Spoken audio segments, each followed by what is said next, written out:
Oh, wow, that's really good. Oh, thank you. Freaking hell. Okay. That's so good. Okay. I'm not completely finished. Hello everybody, welcome to my channel. So it's lovely to have you here, and this is my cake tutorial. So it is quite an easy cake to make, although it looks quite difficult. Sorry if you can hear any breathing, my daughter is asleep on me at the moment. So I'm just going to show you how I decorate it. I've already made the sponges. You just need 4 8-inch sponges, and you can do whatever flavour you want. I went for chocolate. I found the crumb coating quite difficult because my inside I'd used Swiss meringue buttercream and it was really melty, so it slipped and slid around quite a lot, as you can see. If you use normal buttercream, it will be a lot easier to do. But you just put this all around the edge, sort of equal all the sides out once you've cut it all equal around the edge first. Then you do this just to equal it all out around the sides and get it nice and even, and then pop it in the fridge. I did overnight, but a few hours will be fine, just until it's quite hard, because then it's easier to work with.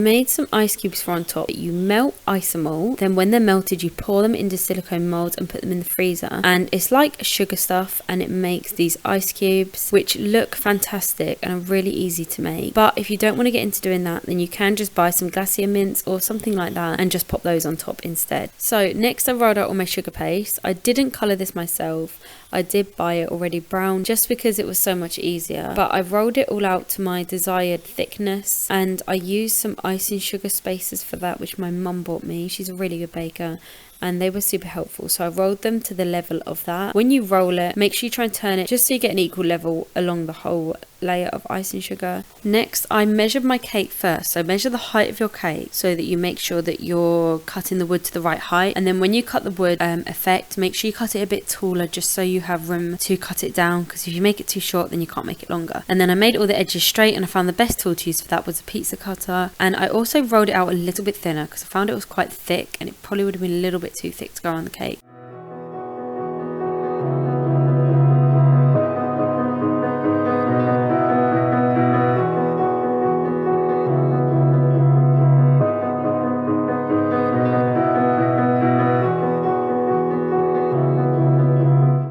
So to achieve my wood look, I did not have the time with 4 children to be doing it all myself.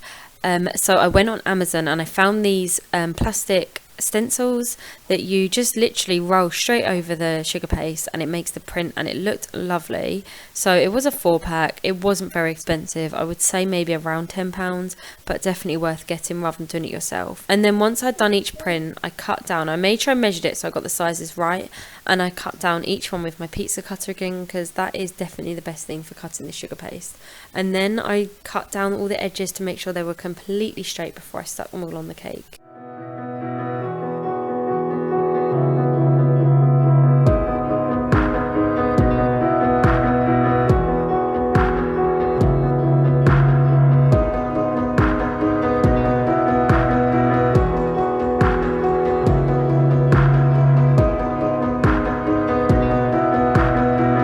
So you don't have to do this, you can just put your topping straight on your buttercream. I wanted to make sure that the top was the same as the edging, so I rolled out some more brown sugar paste, and then I'm going to put it on top of the cake and cut a circle round just so it fits perfectly on top.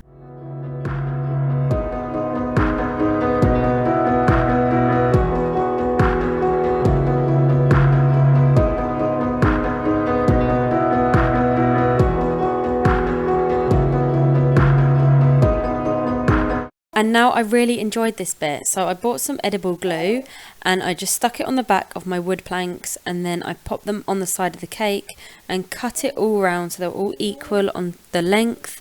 And yeah, I just went all the way around the cake and I found it really enjoyable. It was really nice to see it all start to come together finally after all this work. So just stick them all around the edge, and then when you get to your final one, you might need to cut it down a little bit smaller just to make it fit in the gap, but you'll be able to work that out how big you need it at the time and measure it.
So now your cake should really be coming together. You want to do the black strips around the edge. So I did 2 round it. So you need to get a flexible tape measure and measure around your cake so you know how long you need it. Roll out your black sugar paste to that length, cut them both so that they're the same width, and then stick them around the cake. So for that, use your edible glue and stick it on them and stick them around the cake, and make sure you've chosen which side you want to be your front, because when your strip seals up, you want that bit to be at the back, just so it's not very visible. Although you can use the little buttons that go around it, you can put one of those on the join.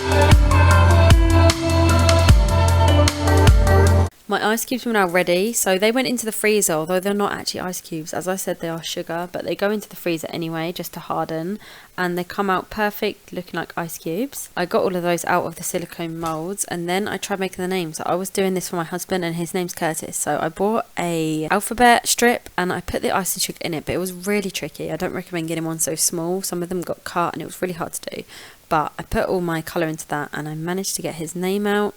And then next I did I'm not sure what they're called, the gems that go round the black strip. So I spaced them out for where I thought each one should go, and then I popped them all around the cake, as well as making him a 27. Once I'd stuck everything on, I got my little paintbrush and just went over every detail with some edible glue or a little bit of water, just to get rid of all the cornfloury look on all of the letters and shapes.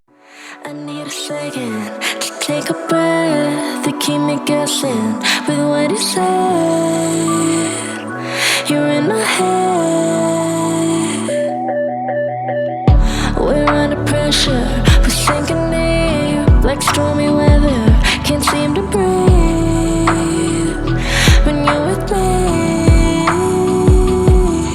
If you're gonna break me, I know I won't stay. I don't wanna wait here, you push me away. If you're gonna choose, you don't know what to do. I don't wanna lose you, but don't wanna lose me too.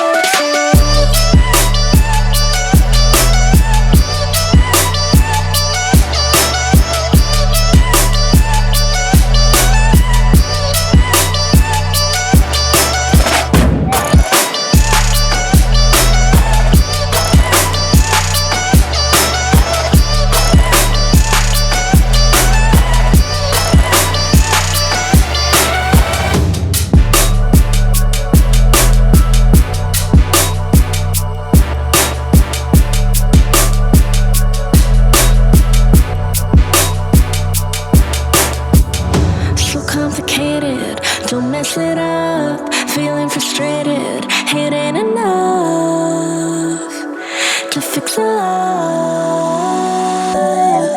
If you're gonna break me, I know I won't stay. I don't wanna wait here, you push me away.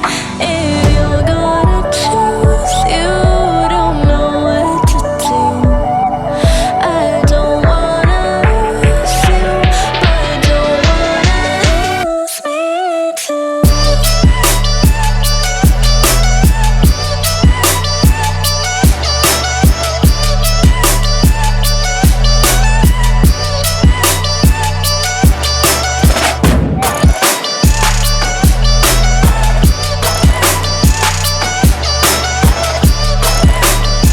I then placed my bottles on top and just pushed them so I could see how much I needed to cut, and then cut round and cut a little bit in the cake, not too deep, just so they hold and sit in there. So just before I place all my ice cubes on top, I went round on all the gems around the edge. I'm just going to call them gems.